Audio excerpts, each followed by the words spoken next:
Shalom saudara yang terkasih dalam Tuhan, sebagai guru sekolah minggu, guru-guru selalu mempunyai trik untuk mengajar muridnya menghafal 12 orang murid Tuhan Yesus. Salah satu caranya yaitu dengan bernyanyi. Lagunya kira-kira seperti ini.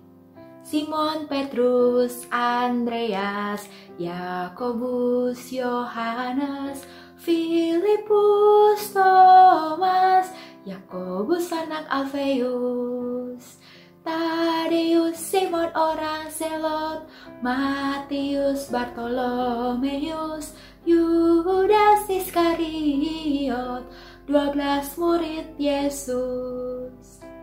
Tuhan Yesus memilih 12 orang sebagai muridnya.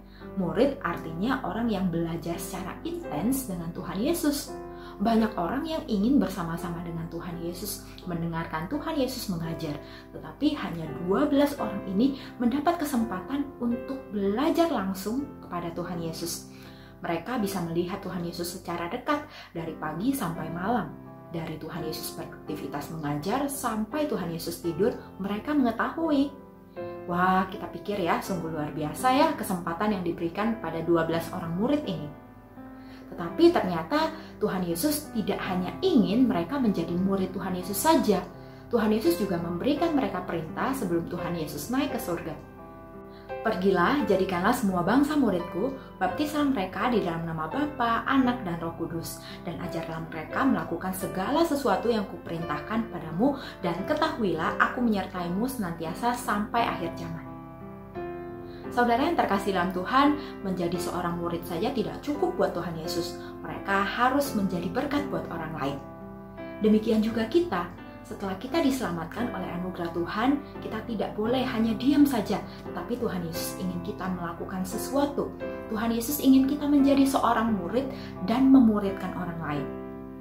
Orang Kristen yang hanya beribadah saja tidak cukup. Tuhan Yesus ingin kita melakukan firman Tuhan, bahkan berbuah dan mengajak orang lain untuk menjadi murid Tuhan juga.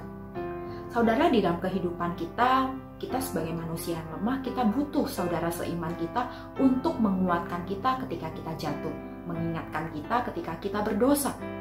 Setelah kita merasakan bagaimana pentingnya saudara seiman, mari kita jangan berdiam diri.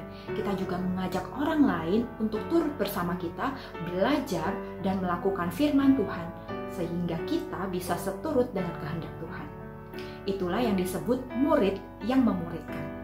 Pekerjaan ini tidak sulit karena Tuhan berjanji akan menyertai kita senantiasa sampai akhir zaman.